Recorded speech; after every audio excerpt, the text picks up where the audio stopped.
Eu não gosto de falar sobre isso, mas acho que chegou a hora. Tenho guardado essa história por anos e não foi fácil superar o que vivi naquela noite. Muitos dizem que é só lenda, que a mula sem cabeça é só um mito para assustar crianças e manter o povo na linha. Eu achava o mesmo, até ser testado, até sentir o fogo queimando minha pele, até ouvir o trote que parecia vir do inferno. Tudo começou numa sexta-feira de lua cheia, numa cidade pequena onde eu passei a infância. Era época de festa junina, e eu, na casa dos 20 anos, estava visitando meus avós depois de muito tempo na cidade grande. Meus primos mais novos estavam animados para as brincadeiras e fogueira, mas eu estava meio desligado, meio cansado. Numa dessas conversas, meu tio, homem sério e cheio de histórias, me chamou para uma aventura numa estrada de terra que atravessava o mato ali perto. Ele disse que era o caminho da mula, onde a lenda era mais forte, e que ninguém que passasse lá à noite sairia sem ouvir o trote. Eu ri, claro, achei que ele queria só me pregar uma peça. Mas o convite ficou na minha cabeça, e quando a festa estava quase no fim, aceitei ir com ele e mais 2 amigos para aquela estrada, só para provar que não tinha nada a temer. A lua estava alta, iluminando tudo com um brilho prateado. Pegamos 2 motos e seguimos pela estrada de terra. No começo, tudo era silêncio, só o ronco dos motores e o cheiro de mato molhado. Mas, à medida que avançávamos, o ambiente parecia mudar. As árvores formavam um túnel tão escuro que parecia absorver a luz da lua. Foi quando ouvi o primeiro som, um estrondo, como se cascos de hidrantes estivessem batendo no chão ao nosso lado. Olhei para o lado e nada. Perguntei para o tio se ele tinha ouvido, e ele apenas acenou, com uma expressão tensa. De repente, o cheiro de queimado tomou conta do ar, como se alguém estivesse queimando uma fogueira próxima. Mas não havia fogo visível. Os sons dos cascos ficou mais forte, mais ritmado, como uma batida firme e pesada que fazia o chão tremer. Na curva seguinte, um clarão laranja iluminou a estrada, e foi aí que eu vi pela primeira vez. Era uma figura enorme, um corpo de mula completamente envolto por chamas vivas. No lugar da cabeça, uma bola de fogo que parecia pulsar, como um coração de brasa. Os cascos tocavam o chão com tanta força que levantavam faíscas e queimavam a terra onde pisavam. O som do trote não era mais um barulho comum. Era uma batida que parecia vir do inferno, ecoando pela mata e pelo meu peito. A fera galopava na direção das motos e o ar parecia virar fogo ao redor dela. Nosso instinto foi fugir, mas as motos começaram a falhar, como se a própria energia da mula estivesse sugando nossa força. Caí no chão, sentindo o calor se aproximar e a fumaça me sufocar. Vi o tio tentar levantar, mas ele estava travado, olhando fixo para a criatura que avançava.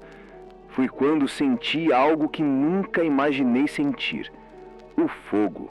Mas sem queimar a pele, como uma presença viva, ardendo e ao mesmo tempo fria. A mula sem cabeça passou tão perto que pude ouvir seu relincho, um som de dor, ódio e castigo. Quando consegui montar na moto e dar partida, parecia que o tempo tinha desacelerado. A estrada nunca pareceu tão longa e escura. Conseguimos sair do caminho da mula, mas um dos meus amigos não voltou conosco. No dia seguinte, fomos procurar pelo rapaz que ficou para trás, mas só encontramos marcas queimadas no chão e um silêncio mortal. Ninguém jamais explicou o que aconteceu, e o desaparecimento se tornou parte da lenda local. Eu, porém, nunca mais consegui esquecer aquela noite. Sinto até hoje o cheiro de queimado, os sons dos cascos e o calor do fogo que parecia querer me consumir. Muitos chamam isso de loucura, mas eu sei a verdade. A mula sem cabeça é real, e ela espera na escuridão para punir aqueles que cruzam seu caminho. Eu escapei, mas não sem pagar um preço. A lembrança daquela noite queimada na minha alma.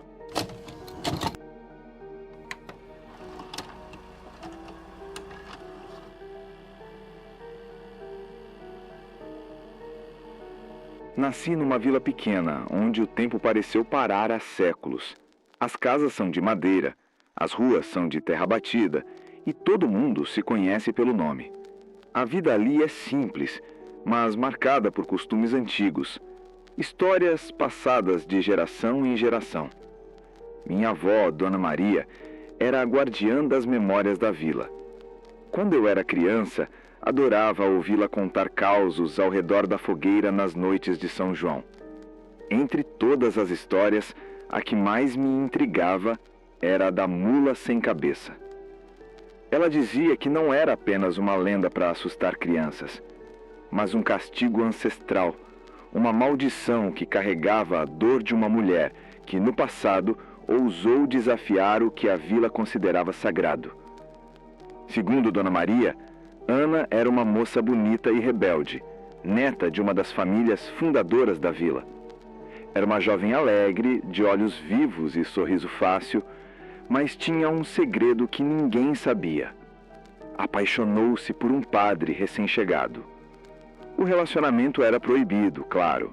A vila era devota e conservadora, e um padre jamais poderia se envolver com uma moradora. Quando o romance foi descoberto, o padre foi afastado e Ana sofreu um julgamento silencioso, sendo excomungada e condenada a viver marginalizada. Dizem que numa noite de lua cheia, Ana desapareceu misteriosamente. Alguns afirmam que foi para a mata, buscando o perdão de Deus. Outros dizem que foi punida de forma cruel por forças que ninguém compreendem. Foi aí que a maldição começou. A noite em que Ana se transformou na mula sem cabeça é cercada de mistério e medo.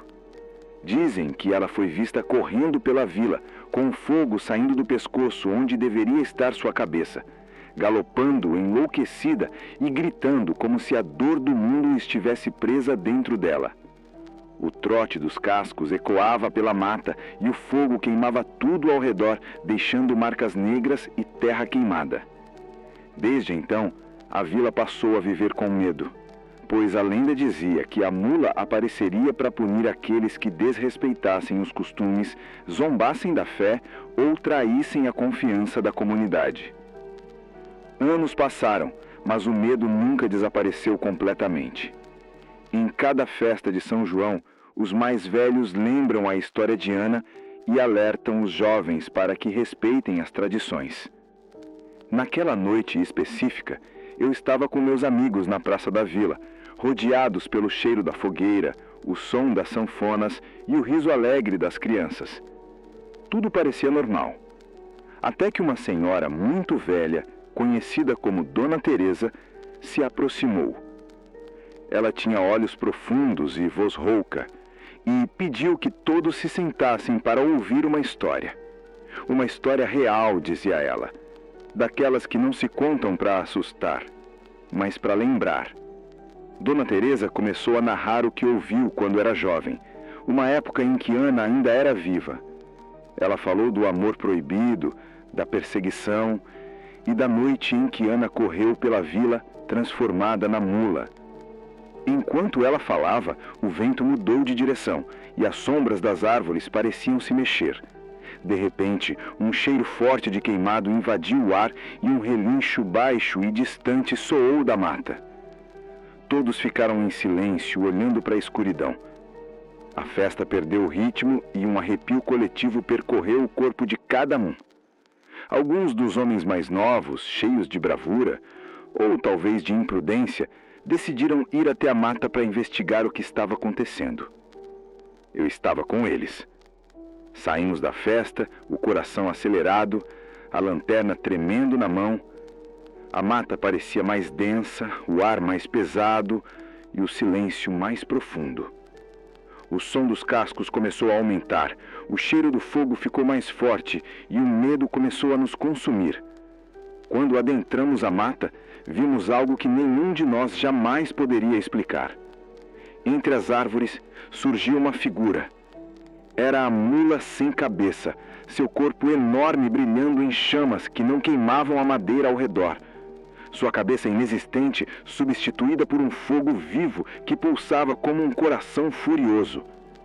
O trote ecoava como um tambor no peito e um relincho ensurdecedor nos paralisou. Naquela noite, um dos nossos desapareceu. O Marcos, que sempre foi o mais destemido, sumiu entre as árvores sem deixar vestígios. O que restou foram marcas profundas no chão, queimadas pelo fogo que parecia nunca apagar. Desde então, o silêncio tomou conta da vila. A festa perdeu sua alegria e as histórias da mula ganharam uma voz mais sombria. Hoje, a vila vive entre o respeito e o medo da maldição que ainda assombra a mata. A mula sem cabeça não é apenas uma história para assustar. É um lembrete de que certas paixões, certos erros, carregam um preço que ultrapassa o tempo. Eu nunca mais voltei à mata naquela noite. Mas sinto o peso daquela maldição nas noites de lua cheia, quando o vento carrega o cheiro do fogo e o som distante dos cascos ecoa no silêncio.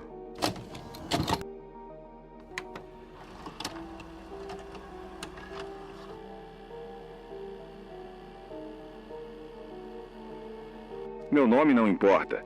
Se você quiser acreditar nessa história, tudo bem. Se não quiser, melhor para você. Trabalhei por 7 anos como vigia noturno num engenho abandonado no interior do estado. Era um lugar antigo, da época do ciclo do açúcar, com paredes grossas de barro e pedra, coberto de trepadeiras e esquecido pela cidade mais próxima, a uns 15 quilômetros. O dono era um herdeiro rico, daqueles que têm mais terra do que sabem o que fazer. Me pagava pouco, mas sempre em dia, para vigiar o lugar à noite. Nunca entendi direito o motivo. Ninguém se interessava em roubar nada dali. As máquinas estavam enferrujadas, os celeiros caindo aos pedaços. Mas ele fazia questão. O engenho não podia ficar sem vigia entre as 20 horas e as 6 horas da manhã. No meu segundo mês, eu comecei a entender o porquê. Era uma noite sem lua, o breu era completo. Estava sentado na varanda de trás com minha lanterna de mão e um radinho, ouvindo futebol em AM, quando ouvi o som pela primeira vez. Cascos, mas não de cavalo comum, eram pesados, ritmados, como se fossem cascos de ferro batendo direto no concreto. Levantei devagar, tentando entender de onde vinha. O som parecia atravessar a floresta, mas não havia eco. Era como se o som estivesse dentro da minha cabeça. Apaguei o rádio, nada. Só os cascos. O chão parecia vibrar levemente sob meus pés. Pensei em alguma alucinação auditiva. O cansaço podia fazer isso, mas naquela mesma madrugada, quando fui até a casa principal, a sede do engenho já tomada pelo mato, encontrei algo impossível. Marcas de casco queimado no chão. Elas não estavam lá na ronda anterior e pareciam fundas, como se alguma coisa muito pesada tivesse cavalgado ali e deixado a terra queimada sob as patas. Na semana seguinte, fui até o boteco da vila mais próxima, o único lugar que vendia cigarro depois das 18 horas. Enquanto pagava, comentei por alto: "Esse engenho aí tem história, né?" O homem que me atendeu não respondeu, só me olhou. Mas um velho sentado numa cadeira ao lado do freezer de cerveja riu sem tirar o cigarro da boca. "História tem, maldição também." Sentei com ele e escutei. Disse que há muito tempo um padre foi chamado até o engenho porque a filha do dono, uma jovem chamada Isabel, havia se envolvido com um trabalhador. O pai da moça, furioso, exigiu que o padre a convencesse a desistir da ideia. Mas o padre foi mais longe. Ao descobrir que a moça estava grávida, ele fez um ritual de limpeza, um tipo de exorcismo, escondido da igreja. Alguns dizem que ela condenou, outros dizem que ela foi enterrada viva. Mas o que ficou foi o seguinte: nas noites sem lua, o espírito dela vaga transformado, queimando o chão por onde passa, punindo qualquer um que se aproxime demais do lugar. A mula sem cabeça não corre pela estrada. Ela vive dentro do engenho. No meu terceiro mês de trabalho, parei de duvidar. Era quase meia-noite, Estava fazendo a ronda perto da moenda quando ouvi o relincho. Não era normal, era um som que vinha das entranhas da terra, como se o bicho estivesse engasgado com a própria dor. Um som torto, cheio de raiva, um som que arrepiou até o meu osso. Corri até o rádio na guarita e tentei ligar para alguém, sem sinal.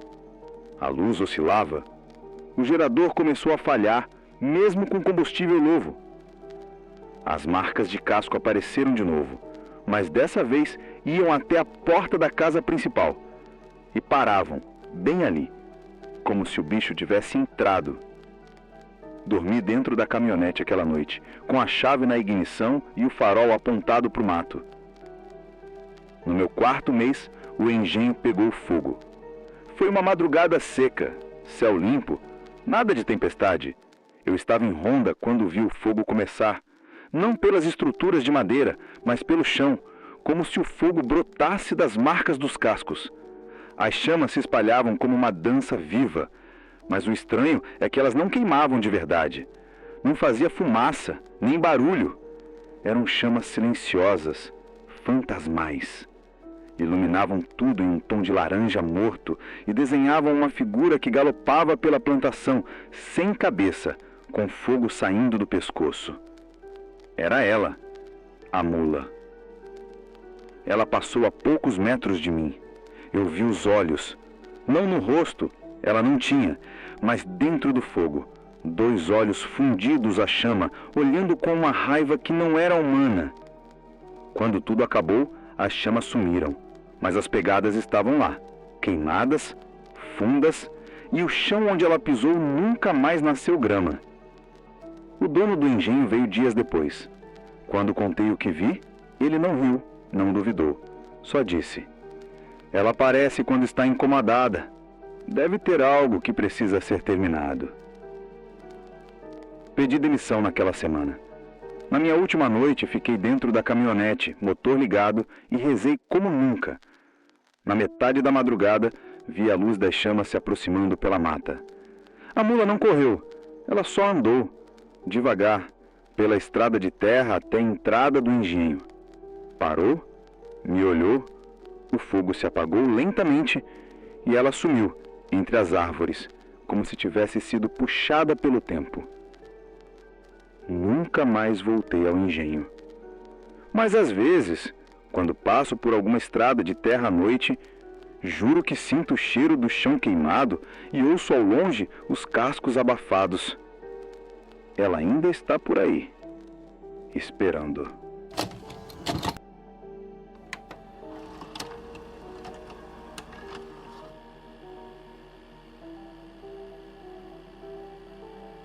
Meu nome é Eduardo, tenho 39 anos, e tudo o que vou contar aqui aconteceu há pouco mais de 2 anos. Não sei como você enxerga o mundo, nem se acredita em lenda ou maldição. Eu também não acreditava, até pisar naquela terra. Recebi a notícia da herança num momento difícil da minha vida. Meu pai, com quem eu mal falava, tinha falecido em silêncio e deixado para mim uma propriedade que pertencia à nossa família há mais de um século, a fazenda São Jerônimo, encravada numa região esquecida do interior de Goiás. Era um lugar de difícil acesso, escondido entre serras e vegetação densa. Não constava em aplicativos de GPS, e o último trecho até lá é feito por estrada de terra, com pontes improvisadas de madeira e mata fechando dos 2 lados. Um cenário bonito de dia e assustador de noite. A fazenda estava abandonada há mais de 20 anos.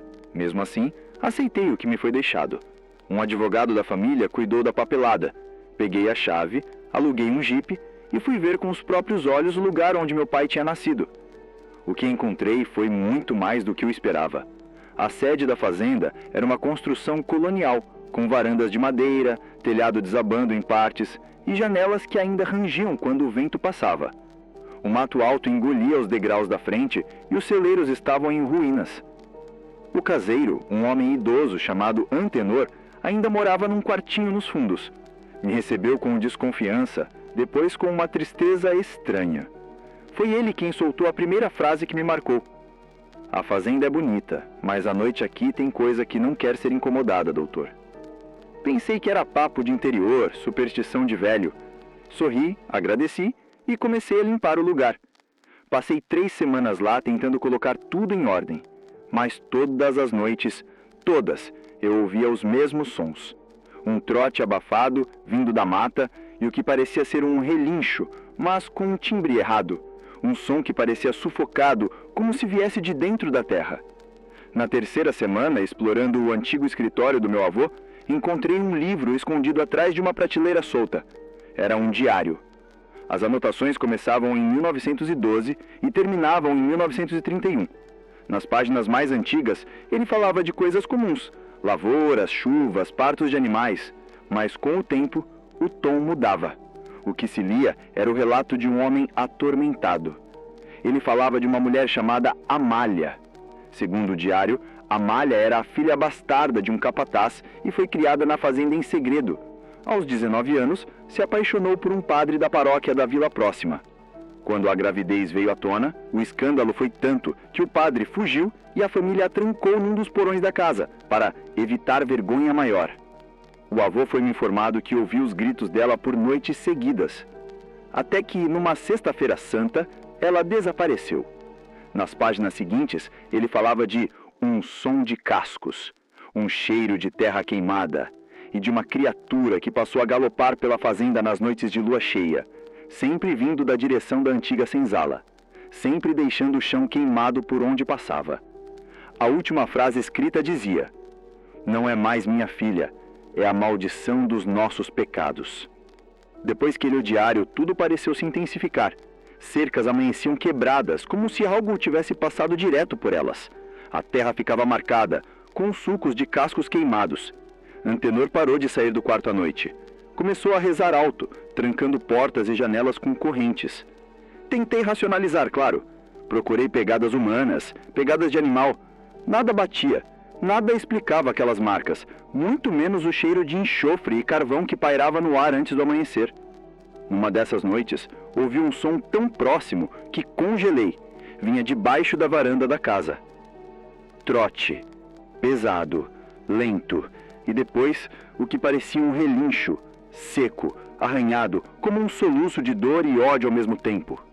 Foi no fim da 4ª semana que tudo saiu de controle. Eu tinha começado a pensar em ir embora, vender a propriedade, abandonar tudo. Mas antes disso quis passar uma última noite lá sozinho, sem o Antenor que tinha ido visitar parentes na cidade.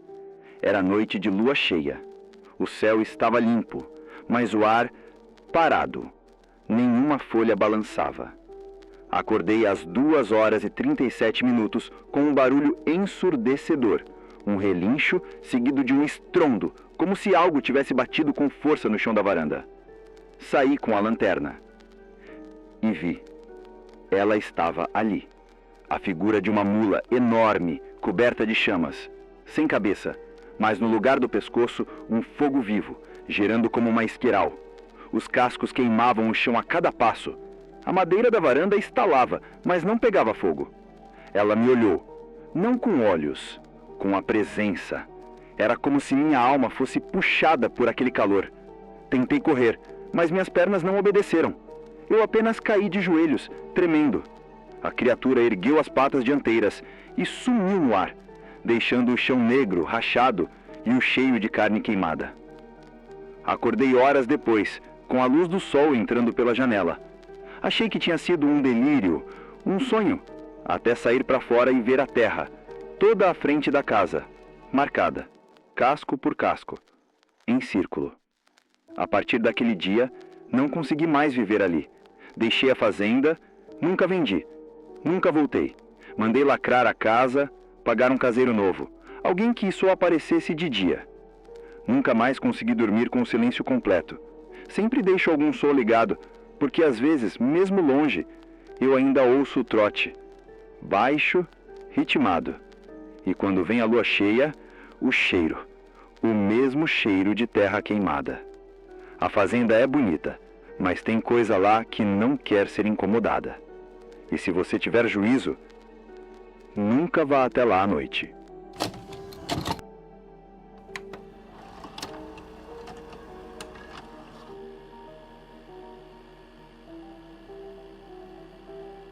Me chamo Elias. Sou enfermeiro da rede pública e desde 2015 participo de um programa de atendimento móvel a comunidades rurais em regiões isoladas. A cada 15 dias eu pegava uma caminhonete 4x4 carregada de materiais básicos e passava por pequenas vilas, sítios e distritos que ficam esquecidos no meio do cerrado. Em setembro de 2019, recebi um chamado diferente. Não foi pelo sistema oficial. Foi uma carta.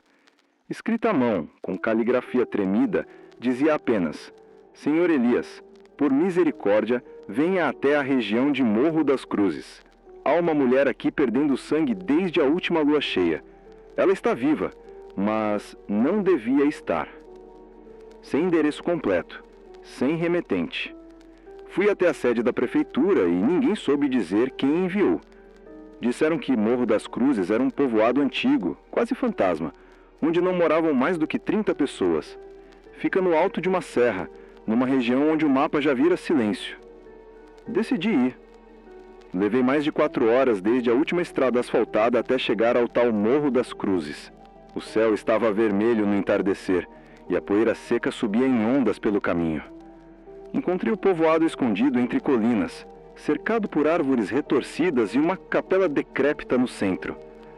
As casas eram simples, de barro e madeira, com portas baixas e janelas trancadas. Ninguém na rua. Nenhum som. Até que uma senhora saiu de trás de uma cerca e fez sinal com a mão. Ela se chamava Joana. Tinha mais de 80 anos, mas a postura ereta de quem carrega o peso de todo mundo nas costas. O senhor veio, disse olhando para o céu. Que Deus lhe perdoe. Ela me levou até a última casa do povoado. Lá, deitada numa cama coberta de panos grossos e velhos, estava a tal mulher. Ela se chamava Mariana. Tinha no máximo 30 anos. O rosto magro, a pele muito pálida, mas os olhos estavam abertos, vívidos, e ela chorava sem fazer som. O curioso, não havia ferimento aparente, mas os lençóis estavam encharcados de sangue. Debaixo do colchão havia uma bacia metálica meio cheia de um líquido grosso e escuro. Eu troquei os panos, medi pressão, glicose, temperatura. Estava tudo normal. Mesmo assim, o sangue continuava escorrendo, lento, mas contínuo. Do nariz, dos ouvidos, dos olhos. Como se o corpo dela rejeitasse algo ou alguém. Isso acontece toda vez que ela tenta se afastar, disse Joana. Toda vez que a data chega. Perguntei o que ela queria dizer com aquilo. Ela me olhou. Depois olhou para a cruz acima da porta. O senhor dorme aqui hoje. Amanhã explico. Se sobreviver. Aceitei. Montei meu saco de dormir no chão da sala e deixei uma luz fraca acesa. Lá pelas 2 da manhã, acordei com um som que parecia vir da terra. Um trote. Não era comum. Não era cavalo. Era mais pesado. Ritmado. Como se as patas tivessem o peso de um motor. E mais, havia um cheiro forte de queimada entrando pelas frestas da parede de barro. Quando fui olhar pela janela, juro por tudo, que vi algo se mexendo no mato alto. Uma figura negra, quadrúpede, com o que parecia ser fumaça saindo do pescoço. Mas não vi cabeça. Ela se moveu rápido demais. E o chão ficou marcado com algo. Pegadas queimadas, profundas. Não tive coragem de sair. Fiquei acordado até o sol nascer. Na manhã seguinte, Joana me contou tudo. Mariana era descendente direto de uma mulher chamada Beatriz, que, segundo a história local, foi amaldiçoada há mais de 100 anos. Ela teria se deitado com um padre da vila, o mesmo que anos depois foi encontrado morto com os olhos queimados e as pernas quebradas. Beatriz foi acusada de bruxaria. Amarraram-na num campo aberto e antes de morrer, ela gritou uma maldição. Toda mulher do meu sangue será minha voz, minha carne e meu fogo. Uma vez por ano, eu volto por elas. E uma vez por ano, elas sangrarão por mim. Joana dizia que todo mês de setembro, na lua cheia, Mariana ficava assim. E nas noites seguintes a mula aparecia. O povoado sabia, e fingia que não via. É por isso que ninguém mais mora aqui. ela disse. A mula queimou metade da vila em 1986. A igreja só restou porque é pedra, mas a noite do fogo nunca falha. Naquela noite, a lua cheia apareceu sem nuvem alguma. Mariana gritava em silêncio no quarto, mas ninguém mais ousava se aproximar. Foi quando eu ouvi o trote, muito mais próximo. Corri para fora com uma lanterna, e ali, na frente da capela, vi com clareza uma mula negra, em chamas, sem cabeça. O fogo saía do pescoço e subia em redemoinhos. A pele era de carvão vivo. Os olhos estavam no meio da chama. E ela me encarava. Quando pisou no chão, o chão se abriu. O fogo correu pelas rachaduras da terra como se estivesse procurando sangue. Ela relinchou, um som que parecia um lamento vindo do fundo de um forno. Corri de volta a casa, fechei as janelas e me escondi. Passei a noite em posição fetal, prezando por algo que eu nem acreditava mais. Ao amanhecer, a vila estava vazia. Joana sumiu. Mariana desapareceu da cama, mas os lençóis ainda sangravam. Voltei para o carro. Dirigi até a cidade mais próxima e pedi afastamento do trabalho por tempo indeterminado. Ninguém acreditou no que eu contei. Um psiquiatra achou que eu estava em surto. Mas quando eu voltei para minha casa, meses depois, recebi um envelope. Dentro havia um pano velho, manchado de sangue, e costurado nele, com linha preta, uma palavra só: volto.